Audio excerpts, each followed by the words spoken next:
Hashem, na'aseh v'natzliach. We're here tonight to get connected to Tisha BeAv and to get connected to the energy of the day and what's going on tonight. Tisha BeAv is a unique day that wakens up the heart, wakens up the feelings, the emotions of every Jew.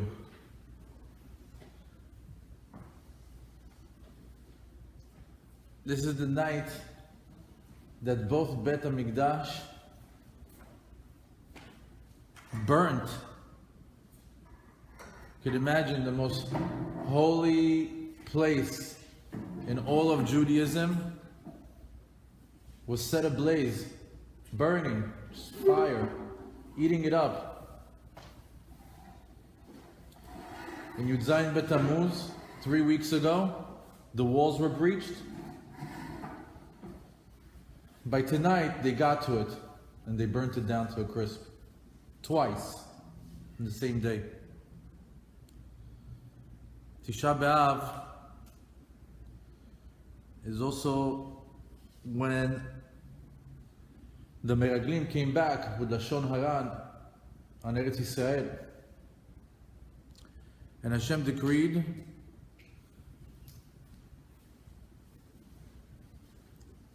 it says, Amar lahem HaKadosh Baruch Hu, Atem bachitem bechiya shel chinam, v'ani kovea lachem bechiya ledorotem. Says, you are crying a fake cry. Oh, the land, it's a bad land. You were just crying wolf, like complaining. I want to give you a reason to cry. Every day on this day that you spoke bad about Eretz Yisrael, you're going to cry for generations. The Midrash says that every Tisha BeAv, they would dig graves. They would get into the grave, and a bunch would die. That's how they did. For 40 years, they would dig the graves. Everyone would dig their own grave. They'd lay down in it and go to sleep. Some woke up, some didn't wake up. All happened on that same day. Look how scary that is. And that's how they got rid of all those people. Something close to, I believe the number is like 40 to 50 a year. 40, 50,000 a year. During this time of Tisha BeAv, we're in Evel. We're in mourning. Typically, people mourn when somebody dies, when there's a death. Mourning is connected to death. The Jews, we're mourning a building. But more than that. But we'll get into it. But right now we're in a state of mourning. And typically during this day, we don't eat, we don't drink, we don't use lotions, we don't use leather shoes, and we don't do Tashmish Hamita. We also don't read from most of the Torah, Nevi'im, Ketuvim, because studying Torah makes us happy. Torah makes you happy. That's when people are in Avlut, when they're in mourning, when they're sitting down for a relative for 7 days, it's almost like a perfect time to be studying. Nothing going on. Might as well just get closer to Hashem. They say no. During those 7 days, do not study Torah. Why? Torah makes you happy. We're not allowed to study Torah. We have a small little diet of books that we can use in the next few days. Echa, Hilchot Avlut. Not too many things that we can tap into now on this day.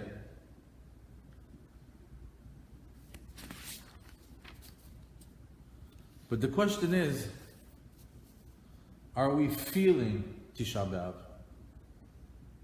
Bottom line. Let's cut through all the history talk. Are we feeling Tisha BeAv?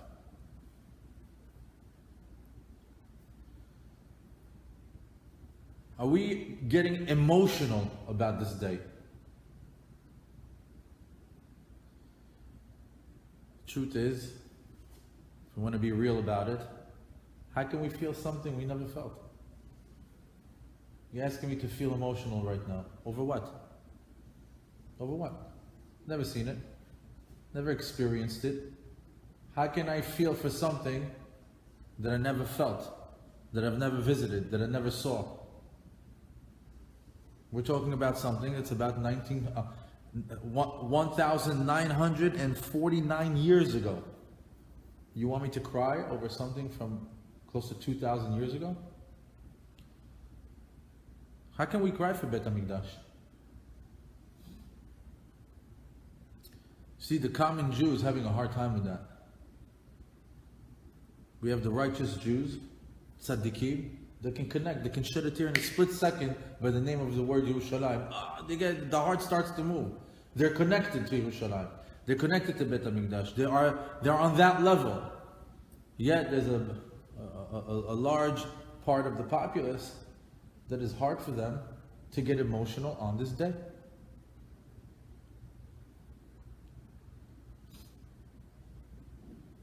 Why?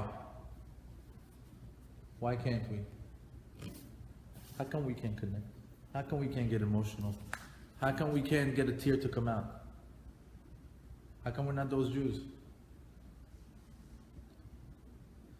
A couple of weeks ago I mentioned it in one of my classes. I'll mention it again today because it's appropriate. The rabbi in my shul, Rabbi Sharone, gave a great example. He says, there's two kids. There's one kid that never felt his parents' love. He was orphaned at a very young age, when he was a baby. And he never got to feel the hug of a mother. He never got to feel his father holding his hand, walking him to shul. He never got to feel waking up in the middle of the night, scared from a nightmare and somebody comforting him back to sleep. He never got the parental love. So he never missed it. But there's another kid that he had his mom next to him throughout all the different stages of his life. When he was a baby, when he was a toddler, when he was a teenager, when he was a young adult. She was always there, caring for him, feeding him, giving him proper attention, raising him, guiding him. He had a father that was right there next to him. Now if you take that kid and you take away his parents, is he going to feel it? Oh yeah. He's going to feel it when his mom is not next to him. He's going to feel it when his dad is not next to him. He's going to miss the parental love. We are that kid that never had parents. We are the generation that never felt the parental love. We never felt the Bet HaMikdash. The Bet HaMikdash is our mom. And we are the orphan child. We never felt it. That's why we don't know it. We don't know it. That's why we're not feeling it right now. Had we known, had we been in a generation where we live and we feel that we experience Bet HaMikdash, if it's not here, we'd miss it, we'd feel it. But since we haven't been part of that generation, there's a big part where we don't know it, where we don't understand it. They say that the glory of Yerushalayim at the time of Bet HaMikdash was something wondrous. Something that is very hard to understand unless you were actually there. In Pirkei Avot, on the 5th chapter, in the 5th Mishnah, it says, Asara nisim na'asu la'avoten beBet HaMikdash. This is just, by the way, just a Mishnah telling us 10 miracles that happened during the time of Bet HaMikdash, but there were many, many more. 10 miracles that were made for our fathers, or done for our fathers during the time of Bet HaMikdash. Lo hipila isha mereach besar hakodesh. A woman never miscarried. There were no miscarriages. You know from what? From the smell of the meat in Bet HaMikdash. Velo yisreach basar hakodesh me'olam. You know, you can imagine so many animals, so many slaughters, so many animals over there, and this is before fans and air conditioning and all these things that we have today to help out the environment. It says Lo Yisriach. There wasn't a bad smell. There wasn't a bad odor in Bet HaMikdash. It's a miracle. You ever go to a butcher? As soon as you walk in, and let alone if you go to a butcher that's outside, no air conditioning. I don't know if you've ever visited in a third world country, terrible smell. There was never a fly in the slaughterhouse, or there was never a fly in Bet HaMikdash. In other words, all that meat, you can see sometimes when we do a barbecue outside, right away, there's 2, 3 that you're shooing away at all times, let alone if the place is known for it. Not even one. The Kohen Gadol on Yom Kippurim, the highest day of the year, never had nocturnal emission in order for him to become pasul, in order to disqualify him from his service. That never happened during the time of Bet HaMikdash. It rained, right? A few days out of the year it rains, sometimes a few months. Those rains never put out the fire of Bet HaMikdash. So there was a smoke coming from Bet HaMikdash going in a straight line. And the wind, as many times it was going by, whatever the season was, it never made it go sideways or change its direction. Meaning it could have been tremendous winds going by Bet HaMikdash. That line of smoke going up for Bet HaMikdash was one straight line always. ולא נמצא פסול בעומר, ובשתי הלחם ולחם הפנים. And you were never able to disqualify anything that had to do with the omer, or the bread, or lechem hapanim. עומדים צפופים, משתחווים רווחים. 3 times during the year, all the Jews would travel to Yerushalayim, and they all come to Bet HaMikdash. If you see Bet HaMikdash, it's a building, it's pretty big, but it's not going to hold hundreds of thousands of people. And when they came, they prayed, or when they came to do their the thanks to Hashem, it was different from today. They would actually bow down their entire bodies and go lay down flat. It says over here that they were all able to stand next to one another, and it would be tight. But when they bowed down to HaKadosh Baruch Hu, it felt spacious. Doesn't make sense. It's like I'm putting 1,000 people in the room and you're asking them bow. And everybody bows full body. And there's room. It's as if the space stretched out magically. And a snake and a scorpion never hurt anyone during the time of Bet HaMikdash. There's no snake bites, no scorpion bites.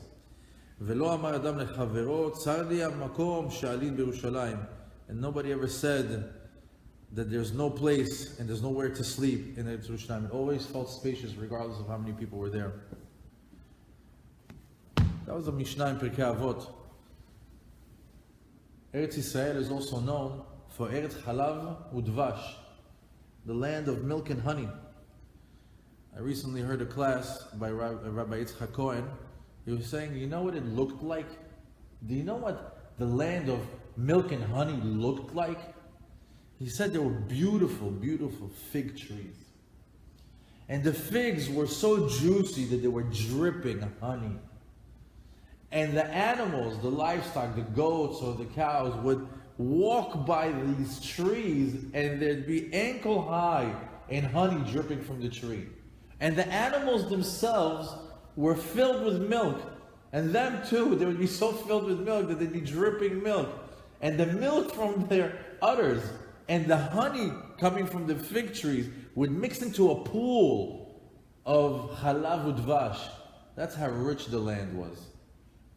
They talk over there about fruits. You know, even nowadays they say the fruits of Israel, they're so delicious, they're so sweet, they have a different flavor. Can you imagine during the time of Bet HaMikdash when the land was blessed? When the land was blessed, the rabbi was saying they would plant the field and they would plant the seed, they go, and by the time they got to the other side of the field, the guy looks back, it's already starting to give fruit. They're ready to already do the crop. There was such a bracha. They said they would take the crop several times a year. There was such a bracha.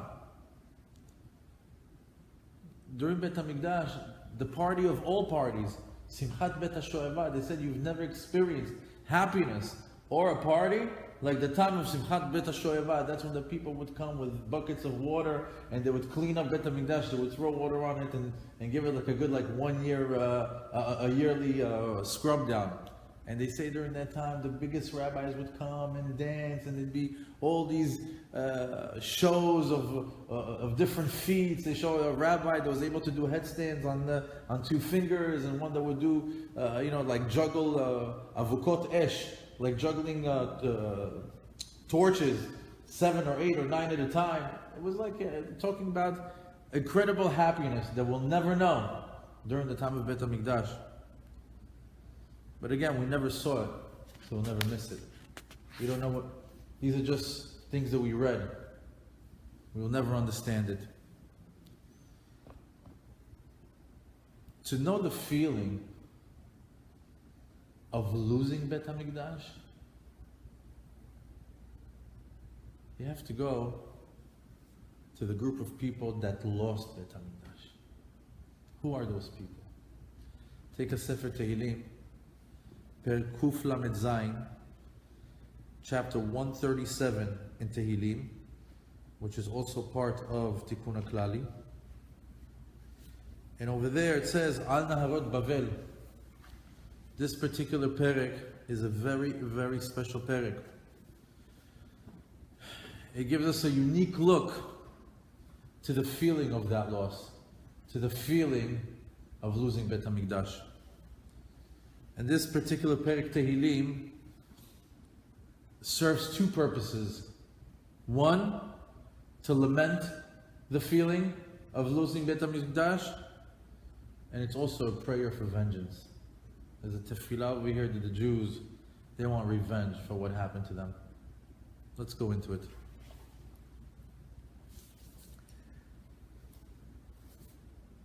Before we start, you have to think also of the psyche of the human being.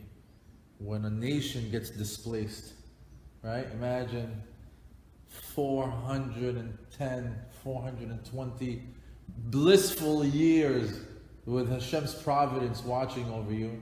All of a sudden you find yourself hundreds of miles away in a different place. Any human being, you can see that nowadays, there's a lot of people that are displaced from their motherland. What happens to that person? Not even on a religious level. What happens to a person that gets uprooted from his homeland and gets put somewhere else? Well, they endure a shock. They get into a state of shock.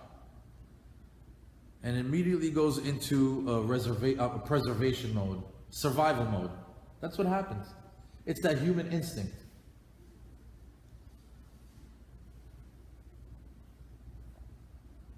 So you can see that the Jews in this Perek Tehillim are first going to show sadness, but they're also trying to show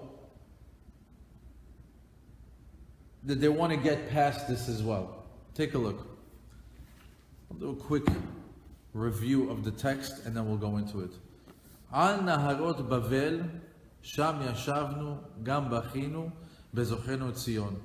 By the rivers of Babylon, we sat and we wept and we remembered Tzion. What's Tzion? Yerushalayim. Al Aravim Betocha Talinu Kinerotenu. On those nights, in the middle of the nights that we were in the middle of Bavel, we hung up our harps.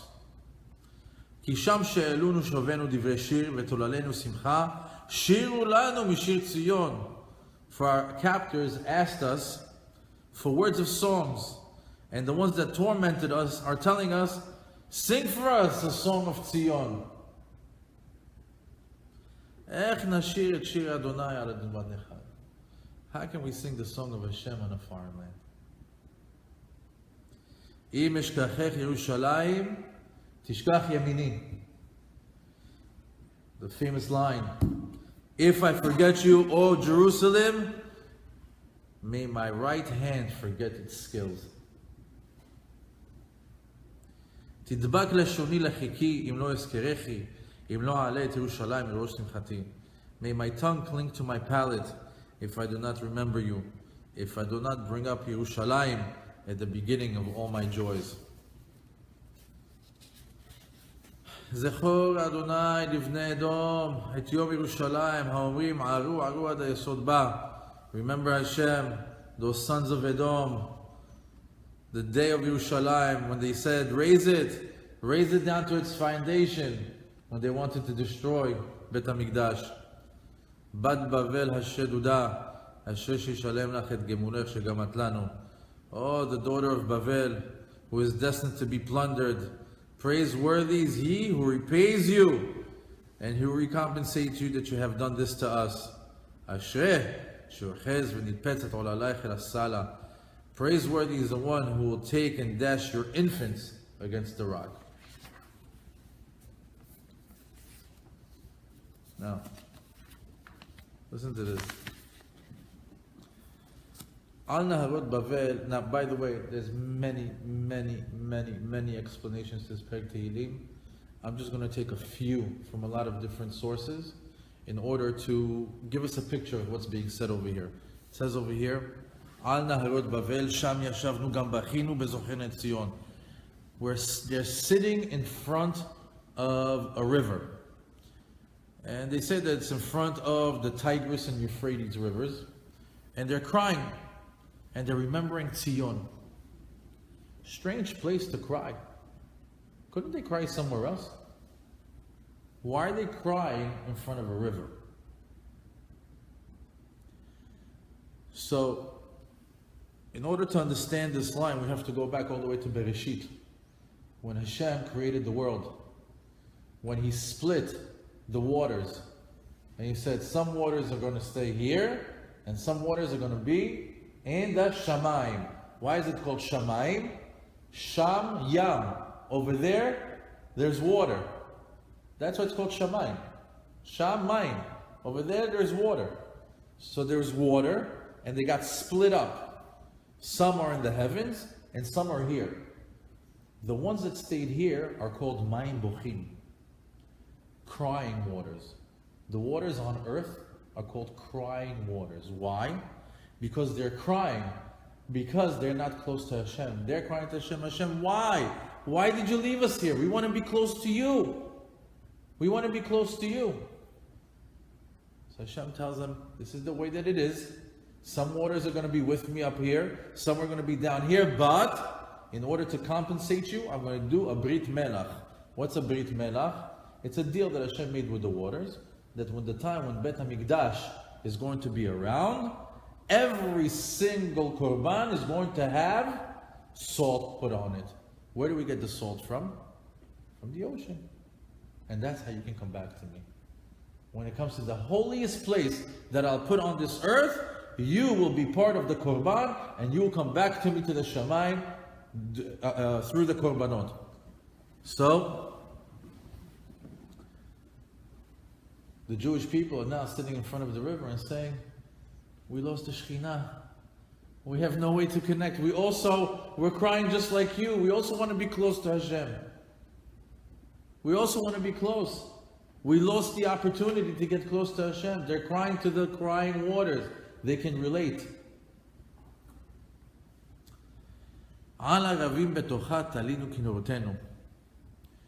These are Leviim. What was the job of the Leviim? They played music while the Kohanim were working in Bet HaMikdash. What did they do? They hung up their kinorot, their violins, their harps, they put them on the wall. I'm done. I play my instrument in Bet HaMikdash. Bet HaMikdash is not here, I'm not touching it. They walked away from it. Now, this particular line, there's a few midrashim that I heard is very interesting. As they said, you know what, I'll tie it in. Kisham she'alunu shovenu divrei shir, because the ones that captured us asked us, sing for us. You have all these beautiful songs in Bet HaMikdash, sing for us. ותעוררני שמחה, שירו לנו משיר ציון. They said, you know what? They started to taunt them. Give us that song you used to sing in Bet HaMikdash. We heard it was such a great song. Let's hear it. You can imagine how embarrassing it is and how it can infuriate you on the inside. That's such a holy song that's connected to Bet HaMikdash. Then you get some soldier from Babylon giving you a hard time, forcing you to sing it. Their answer is, how can we sing this holy song on an unholy land? We're in Bavel. We're in Babylon. This song belongs to Yerushalayim. This song belongs to Bet HaMikdash. We can't. It just doesn't go. The song does not belong here.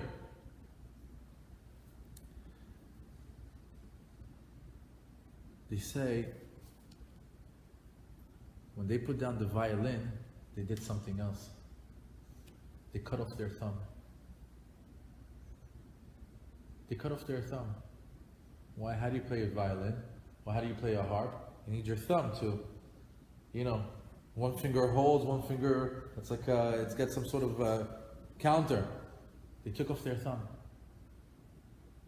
Why did they take off their thumb? They say, if I can't play it there, I'm not playing it anywhere. That's how they were dedicated to Bet HaMikdash. That's how hurt they were, willing to lose a part of their body for losing Bet HaMikdash. It says, "Im eshkachech Yerushalayim tishkach yemini." Now read this line differently. It says, if I forget Yerushalayim, may my right hand forget its skill. What's the skill of the right hand? The thumb playing it. Forget. Now that line is completely different. If I don't have Yerushalayim, let my right hand forget its skill. They lost a finger for it.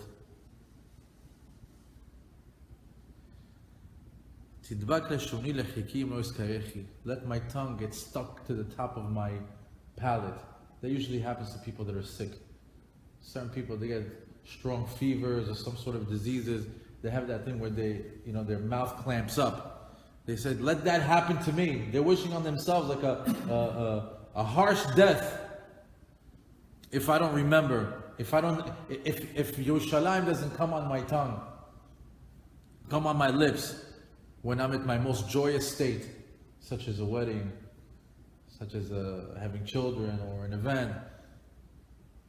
Because you can imagine, sometimes nowadays, everybody's having great events. Not too often do you hear people saying, by the way, before we get started, let's remember Jerusalem.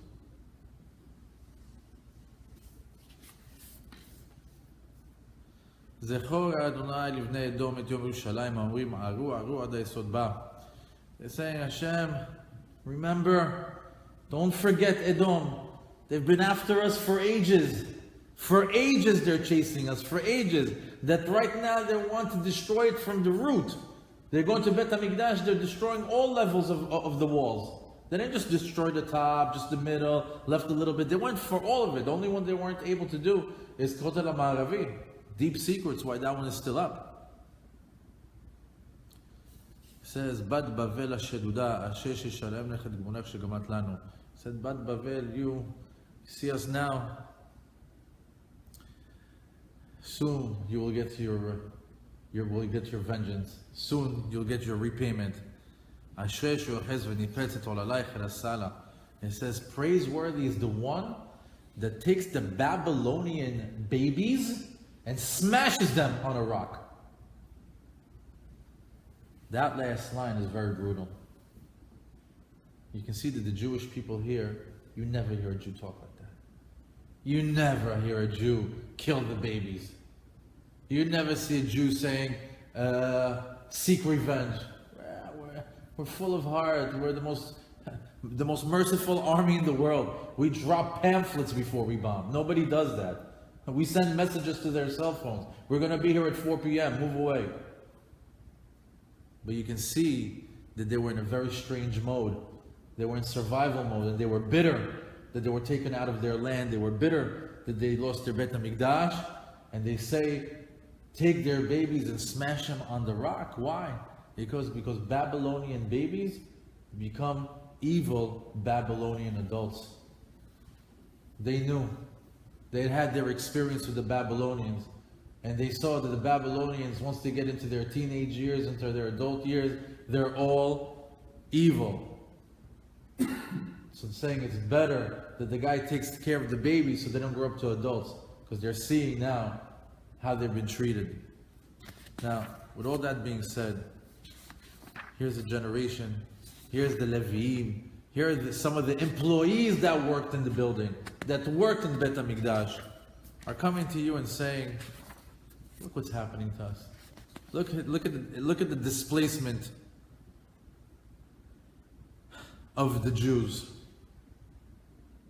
These are the Jews that were affected by the loss of Bet HaMikdash.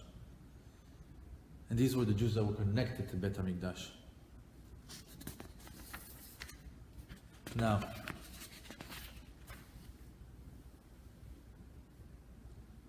are we really crying over a building?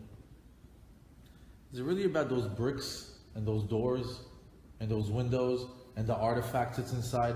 Is that what we're really missing? Do we really need the menorah? I mean, obviously, we've got a bunch of Jewish contractors all over the world. They can all get together and build the most amazing third Bet HaMikdash, top of the line, marble, everything covered in gold. It's not a problem. It's doable. There's enough religious contractors in the world to make it happen. I guarantee you. They do bigger jobs even. Is it really about that building? It's not. We're praying for that building, but we're missing the point. Just that's what's happening. Sometimes we're connected, but we're just like a hair off from the real connection. It's like we have the connection, but there's some static. Yes, we want Bet HaMikdash, but why isn't it clear? What's that static with this kavanah that we're having? Because the truth of the matter is, we do want Bet HaMikdash Shlishi because of the Shekhinah that's going to be inside of it. It's the Shekhinah that activates it. The Bet HaMikdash is just a tool. It's like a housing. It's just the box where Hashem goes inside of. It's the Shekhinah that activates that building. Not the bricks, not the artifacts. We want the Shekhinah, the place for Hashem to be. That's what activates Bet HaMikdash. That's what we really want. That's what we're really praying for, is the Shekhinah. Take a look. It's right under our noses. I always say it.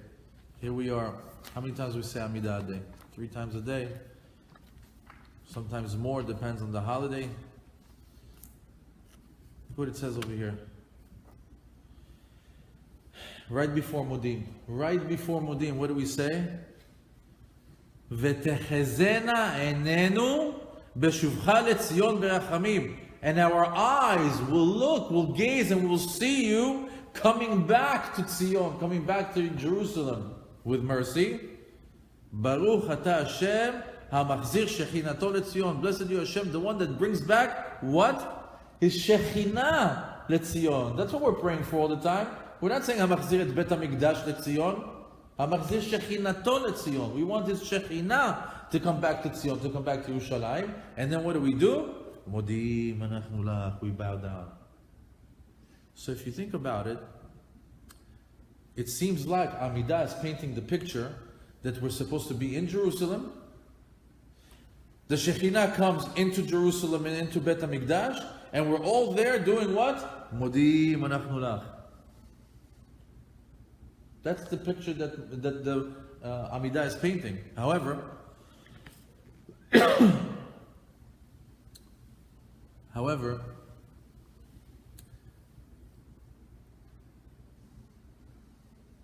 the Kli Yakar says, before we talk about the Kli Yakar, unfortunately I have to mention this point, but how many of us are yearning for that moment? How many of us already have those plane tickets to go to Israel? How many of us already have a house in Israel? How many of us already are set up for that moment? How many? Or how many of us are comfortably numb in Miami, Florida? or Brooklyn, New York, or LA? How many of us? How many of us are waking up in the morning and are worried about our mother, Shekhinah, our homeless mother? What do we wake up in the morning? Hashem, please give me my house, give me my zivug, give me my parnasah. Do you wake up in the morning and say, hey mom, hey Shekhinah, I pray for you to have a home today, so you don't have to walk around all around the galut, homeless. When's the last time you prayed for Hashem to get back to His house? When's the last time you asked Hashem, kivyachol, okay, as if, Hashem, I'm praying for you to come back home. He's been gone for 1949 years. You think it's fair? But yet we wake up and say, hey, before you find your house, take care of me. Make sure I got that mansion. Make sure I get those 3 sports cars. Make sure my business is okay. How can we do that? How come we don't pray for Hashem to have His home? Because we're comfortably numb in the Golah. By the way, something super interesting that came to me a few days ago. The word galut, exile, has the same numerical value of the word avlut, mourning. Avlut, aleph bet lamed vav tav, and galut, gimel lamed vav tav, have the same numerical value. Mourning equals galut. Mourning equals galut. In other words, when you're in galut, whether you like it or not, according to the gematria of the word, you're in avlut. You're in a mourning state. But I ask you, after 1949 years in galut, does anybody feel avlut? I can tell you no. Even on Tisha BeAv, it's a passing moment that some keep, some don't keep. Some people will watch a movie about it. Maybe they'll take a little YouTube video. Maybe they'll tune into a class. But are we living every day that we are in avlut? We're in a mourning state because we're in galut? How disconnected are we from those Leviim that were sitting al Nahar Bavel? How come we're not al Nahar Intercoastal? How come us as Miamians are not standing by the Intercoastal crying, al Nahar Intercoastal, Hashem, take us back? How come we don't have Jews in New York, al Nahar Hudson River, crying to Hashem? How come? How come? How come we're not connected to that building? How come we're not connected to that, to this day? How come we're not saying Al Naharot Bavel somewhere? Because we're comfortably numb.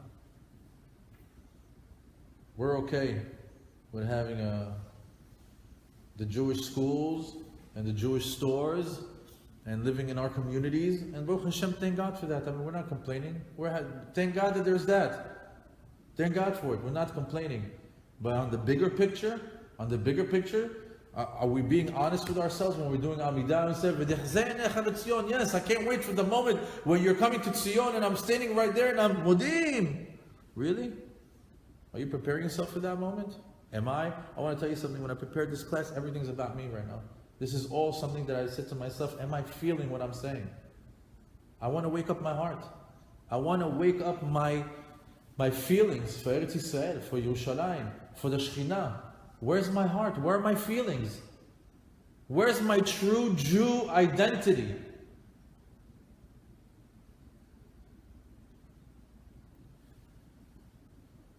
These are hard concepts to deal with for 25 hours and then go back to normal. This is type of an intense day where you draw from it, and tomorrow you deal with it a little bit more, and the day after you deal with it a little bit more and get a little bit closer to, what part are you doing to bringing back the kavod back to HaKadosh Baruch Hu? What are you doing to bring back the Shekhinah? For the realtors in the world, are you looking for an apartment for HaKadosh Baruch Hu?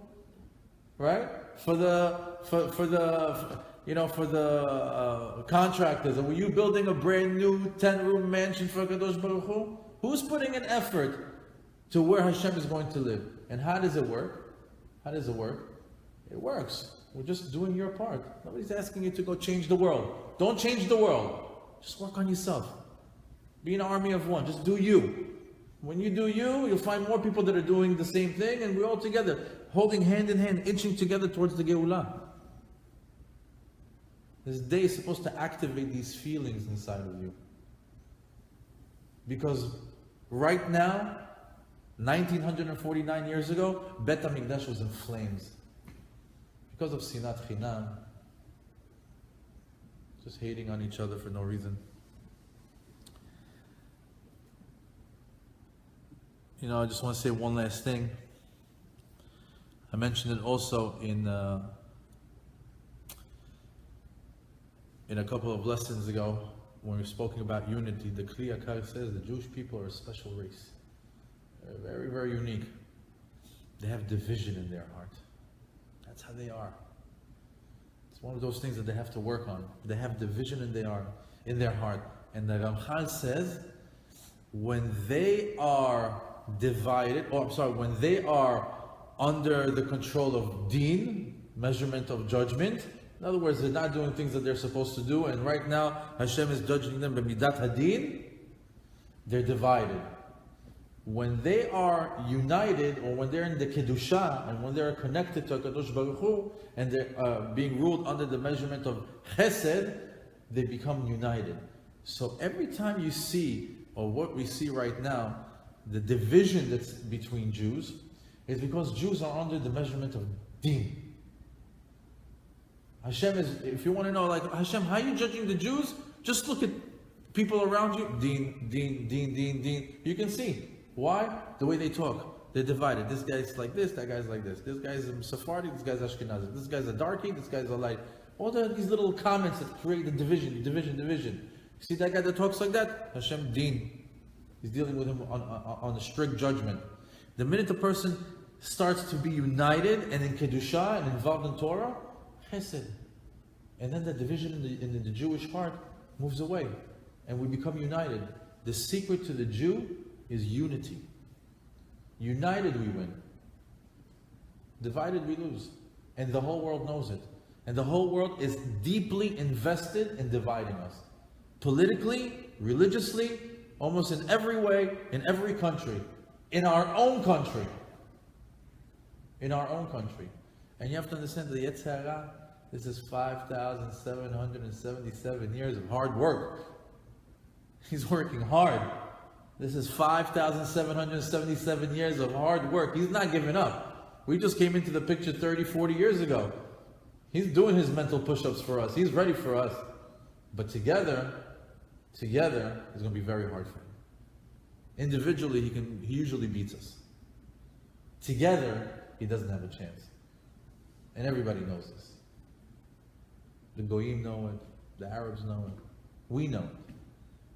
The whole point here is to activate it. Nowadays, we're talking about Bet HaMikdash. Hottest topic in the news for the past 3 days. Right? Why we put metal detectors by the Temple Mount? Because you got guns over there. That's why. No, you can't. We're not allowed to walk there. If a Jew walks over there, it's karet. Karet. You have kids over there playing with soccer balls on the holiest of holies. But you have to understand it's exactly how it's supposed to be. HaKadosh Baruch Hu wanted it to be in their hands so they can hold it for us until we are ripe. Until it's the right time for us to have it. So they're really just protecting it for us. But it's getting closer. We're getting very, very, very close to Mashiach. Ikveta de Mashiach. And go to your local rabbi and he'll tell you how much longer you have to wait. But it's like this. Shir HaShirim says, you know, if it's 1945, right? So that means what? 55 years to the 2000 year Galut? Okay, that's one opinion. They say it's like Mashiach comes like, you know, it's like 6 days out of the week. It's Achnasat Shabbat. It's about like candle lighting time. But Hashem is not going to light candles right on the time or use up the extra 18 minutes. He's going to do it before. So we're right there. We're just like a few more years before it's Adlakat Nerot. Shlomo HaMelech, the smartest man in the world, in his holy in the Kodesh Kodashim, in Shir HaShirim, it says over there, in the last perek,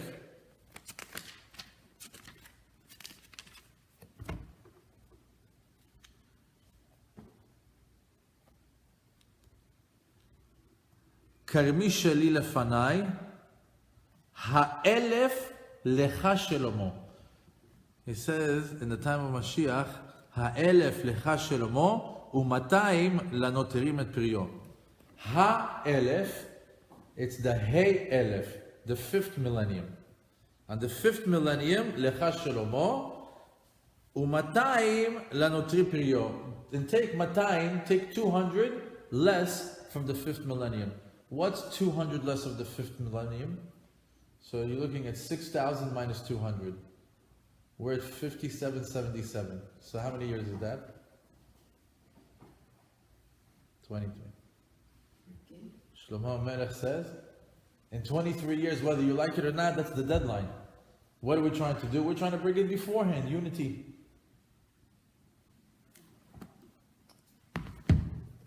Be'ezat Hashem, that we will merit to be united, that we'll merit to see Bet HaMikdash HaShlishi come down from the heavens, a big building of fire, an eternal building. Be'ezat Hashem, that we should all be united, and that we should help every Jew around us to come and get closer to HaKadosh Baruch Hu, so we can hold hand in hand and walk an inch closer to the Geulah together. No soldier left behind, not one Jew left behind. How sad would it be when the Mashiach is holding that red velvet rope and says, yes, you come in, you're part of the Geulah, and right there you see a cousin or a friend or a neighbor that just wasn't turned on to the Shuvah or to the Geulah. We don't want that. We don't want that. As we can bring more people with us, that's part of what we're doing here. What's the Kiruv, Lighthouse Project, whether it's 3 people in the room or 500 people in the room. Every Jewish soul, and Hashem says that the world is created for you. Every person needs to think like the entire world got created for you. You got to give respect to every Jew, whether they're religious, secular, keeping, not keeping. It's all inside. If you open up that whole suit of a body, inside is the same Jewish spark that came from HaKadosh Baruch Hu. That's what we're interested in. Everything else is just to dizzy you. That's what we're interested in. Be'ezat Hashem, we all have an easy fast. That the same way that we gave honor to Yerushalayim, and that we came here in the middle of the night, sitting on the floor, thinking of the greatness of that time, trying to connect to the feeling of Yerushalayim, of Bet HaMikdash, of those Levim that cut off their thumbs. We're not going to play it. One last thing about those Levim, they said they made a mistake. Why? Yes, they weren't all for it, they cut off their thumbs. But at the same time, they lost hope. Hashem can change things in a split second. Yeshuat Hashem keheref ayin. Who says that the next day Hashem wouldn't bring him back to Bet HaMikdash? Now you can't go back to work. You have a mum. You have a blemish. Nobody with a blemish can work in Bet HaMikdash. They should have waited. Maybe Hashem could have done the Yeshua even faster, but that's another opinion that I heard in the Midrash that was beautiful. Hashem varech otchem, yisameach otchem, ve'ezat Hashem, the same way that we're thinking about Yerushalayim, we want to feel for Yerushalayim, shenizkeh, to be all of us together, be'eretz HaKodesh, v'toch Yerushalayim, when we see the Shekhinah come back to Tzion, and all of us are bending together, modim anachnu lach. Amen, can you I also end my every lesson with one line, and it's Shitu libechem lechela, pasegu armenotea, leman tesakru ledor acharon. They say a person, when he finishes his Amidah, he has to say a pasuk with his name on it. That's my pasuk. And you know what it means? Shitu libechem lechela. Take your eyes and gaze to the wondrous castle of Yerushalayim. V'pasegu armenoteha, and build the castle of Yerushalayim. Leman tesaperu ledor acharon, so you shall be able to speak of it in the last generation. That's me. I feel it. Here's the moment. I'm right now living out my name. I believe that this is the time that we're in is exactly the time of Mashiach. There's no question about it.